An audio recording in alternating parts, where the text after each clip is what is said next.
जय Hind defence lovers. आज की टॉप हेडलाइंस कुछ इस प्रकार है। STT-40 एयरक्राफ्ट के लिए यूएस ने डिलीवर किए 3 इंजन्स। AI की मदद से होगी सुखोई फाइटर्स की मेंटेनेंस। T-72 टैंक्स को अनमैन्ड प्लेटफॉर्म्स में कन्वर्ट करने की योजना। रशिया ने भारत को ऑफर किए भविष्य के टैंक्स।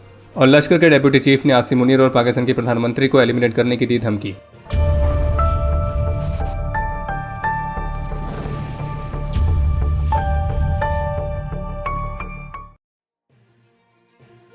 भारतीय वायुसेना ने IIT बॉम्बे के साथ 3 महत्वपूर्ण कॉन्ट्रैक्ट साइन किए और इसके तहत वे सुखोई Su-30 MKI फाइटर्स की मेंटेनेंस सिस्टम्स को बढ़ाने के लिए प्रिडिक्टिव मेंटेनेंस टेक्नोलॉजीज को अडॉप्ट करने पर काम करेंगे।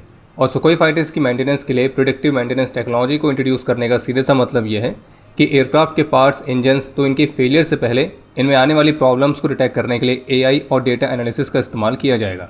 और इससे होगा ये कि ब्रेकडाउन कम हो जाएगा, मिशन रेडीनेस इंप्रूव होगी और जो एयरक्राफ्ट की मेंटेनेंस है वो और भी तेज़ी से और भी ज़्यादा स्मार्ट तरीके से हो पाएगी। और इस परियोजना में IIT बॉम्बे की ही पूरी तरह से स्वदेशी टेक्नोलॉजी और एक्सपर्टीज़ इस्तेमाल होंगी। और ये जो इनिशिएटिव है ये हमारे सुपर सुखोई वाले प्रोग्राम से भी जुड़ा हुआ है।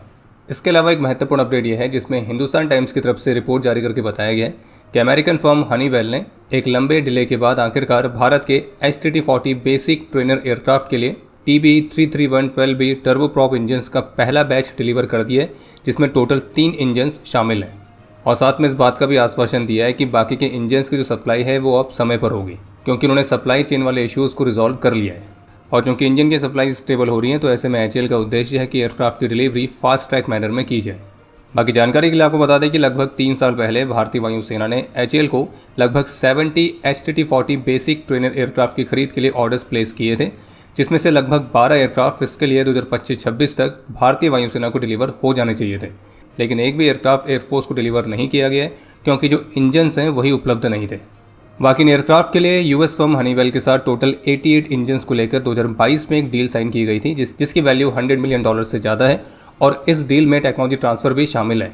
16 इंजन्स US फर्म भारत को सप्लाई करेंगे और बाकी के जो इंजन्स है वो टेक्नोलॉजी ट्रांसफ़र के माध्यम से HAL द्वारा भारत में ही बनाए जाएंगे। और हनीवेल की तरफ से जो पहला इंजन है वो सितंबर 2025 तक आ जाना चाहिए था, लेकिन ऐसा नहीं हुआ।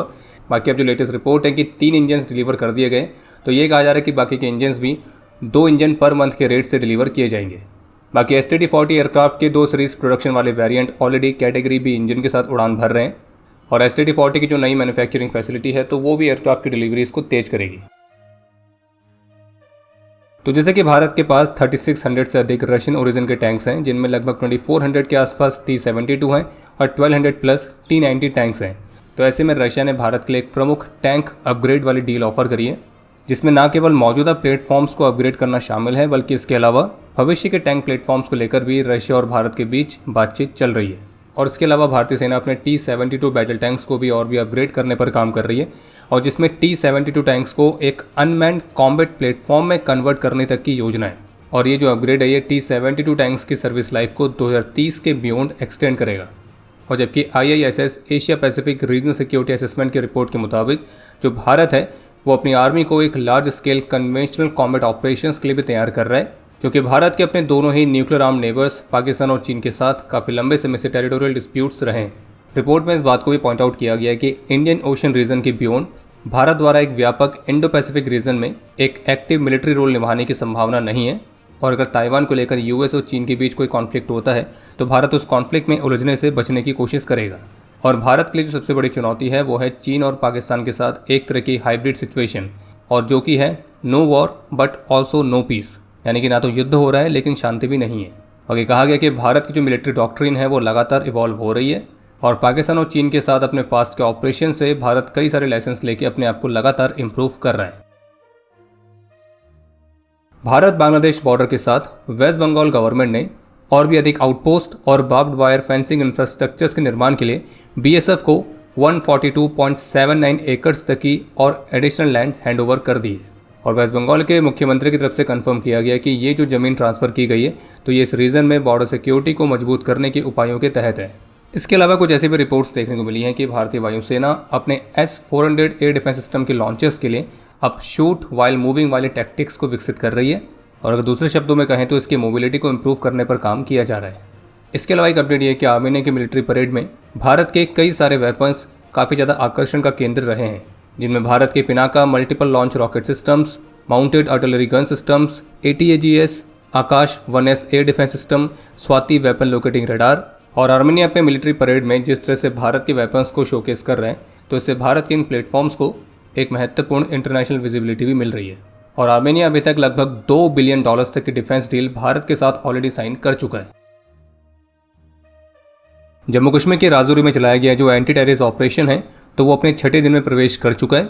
और शुरुआती रिपोर्ट के मुताबिक करीब 2 से 3 पाकिस्तानी आतंकियों के यहाँ पर ट्रैप होने की रिपोर्ट्स हैं। बाकी आतंकियों से याद आया, Pakistani army chief field marshal Asim Munir और पाकिस्तान के प्रधानमंत्री शहबाज शरीफ को अब उनके ही आतंकी संगठन या यूं कहें सूअरों के संगठन लश्कर के डेप्यूटी चीफ सैफुल्ला कसूरी से धमकी मिली है।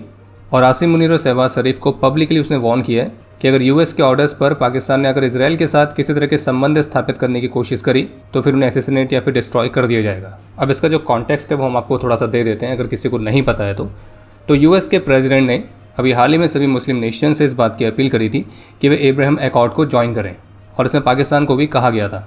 अब ये एब्राहम अकॉर्ड है क्या, तो इसमें कई सारे एग्रीमेंट्स शामिल हैं और इसका उद्देश्य है इसराइल और कई सारी अरब और मुस्लिम मेजॉरिटी नेशंस के बीच एक फॉर्मल डिप्लोमेटिक, इकोनॉमिक और सिक्योरिटी टाइज को इस्टेब्लिश करना। इसमें UAE, Bahrain, Morocco, Sudan, Kazakhstan ये ऑफिशियली इसको ज्वाइन कर चुके हैं, लेकिन पाकिस्तान जैसे देश के लिए इसको ज्वाइन करने का मतलब है कि आगे कुआं पीछे खाई, यानी कि एक तरफ बड़े मालिक यानी कि यूएस कह रहा है कि इसको ज्वाइन करो, लेकिन दूसरी तरफ उसकी मजबूरी है कि वो कैसे ज्वाइन करे, क्योंकि पाकिस्तान तो इसराइल को देश मानता ही नहीं है। तो अगर पाकिस्तान इस अकॉर्ड को ज्वाइन करता है तो इसका मतलब ये है कि वो औपचारिक रूप से इसराइल को रिकॉग्नाइज कर रहा है, और पाकिस्तान के इस कदम को पाकिस्तान के लोग फ़िलिस्तीन के खिलाफ पाकिस्तान का धोखा मानेंगे, क्योंकि पाकिस्तान में फ़िलिस्तीन के प्रति जो सपोर्ट है वो काफ़ी ज़्यादा स्ट्रॉन्ग है। और अब अगर आप ये सोच रहे हैं कि पाकिस्तान ने तो ऐसा कोई संकेत नहीं दिखाए कि वो इसको ज्वाइन करने वाला है, तो फिर भी लश्कर धमकी क्यों दे रहा है? तो वही देखिए, सीधी सी बात है कि शायद लश्कर को भी पता है कि पाकिस्तान की जो लीडरशिप है तो वो अपने बड़े मालिकों के ऑर्डर्स के अनुसार चलती है। पाकिस्तान के 2 बड़े मालिक हैं, एक अमेरिका और एक चाइना। तो ऐसी स्थिति में शायद लश्कर को ये लग रहा होगा कि अगर एक आधा डॉलर्स अमेरिका ने थोड़े ज़्यादा फेंक दिए तो शायद पाकिस्तान इस अकॉर्ड को ज्वाइन कर लेगा और इसराइल को ऑफिशियली रिकॉग्नाइज कर लेगा।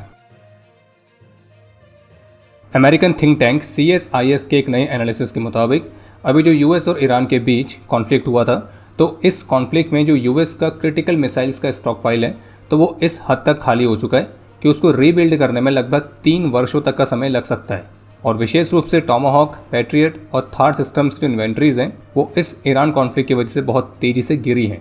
और इसलिए इस बात की भी चिंता जताई गई है कि ऐसी स्थिति में अगर चीन के साथ कोई कॉन्फ्लिक्ट हो जाता है तो ये यूएस के लिए एक चिंता का विषय बन सकता है।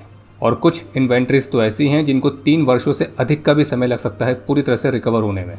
और इसलिए इस रिपोर्ट ने ये प्रश्न उठाए हैं कि क्या अमेरिका ऐसी स्थिति में चीन जैसे किसी बड़े देश के साथ एक और प्रमुख वॉर के लिए तैयार है भी या नहीं। और विशेष रूप से चीन और ताइवान के बीच बढ़ते हुए टेंशन्स को देखते हुए कहा गया है।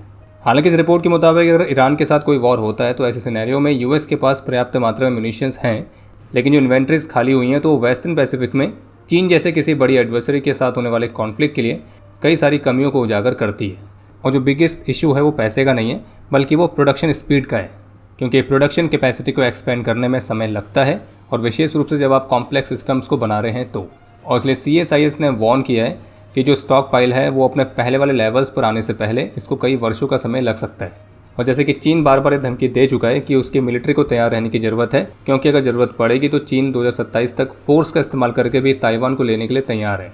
और जबकि ताइवान को लेकर यूएस और चाइना के कॉन्फ्लिक्ट पर लंदन बेस्ड IISS की जो लेटेस्ट रिपोर्ट है वो ये कहती है कि इससे दोनों मिलिट्रीज़ के बीच न्यूक्लियर एस्केलेशन का रिस्क बढ़ सकता है। खैर, बाकी अब समय है आज के इतिहास का।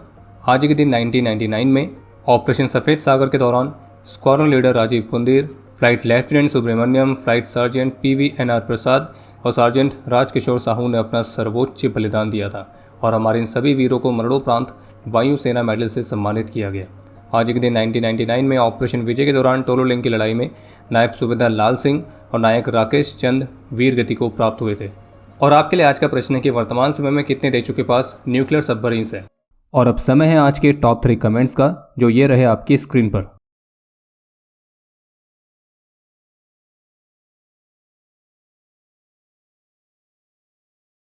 उम्मीद है आपको आज का एपिसोड पसंद आया होगा। पसंद आया तो वीडियो को लाइक करना ना भूलें। आपके कोई भी सुझाव या सवाल हो तो उसके लिए कमेंट सेक्शन ओपन है। और अगर आप डिफेंस रिलेटेड और भी एक्सक्लूसिव कंटेंट में दिलचस्पी रखते हैं तो आज ही प्ले स्टोर से डिफेंस स्क्वाड की सुपर ऐप को डाउनलोड करना ना भूलें। और अगर आप चैनल पर पहली बार आए हैं तो squadron.in पे जाके हमारे नए डिज़ाइंस को भी चेकआउट जरूर करें। बाकी जल्द मिलेंगे नए एपिसोड के साथ। तब तक के लिए जय हिंद, जय भारत।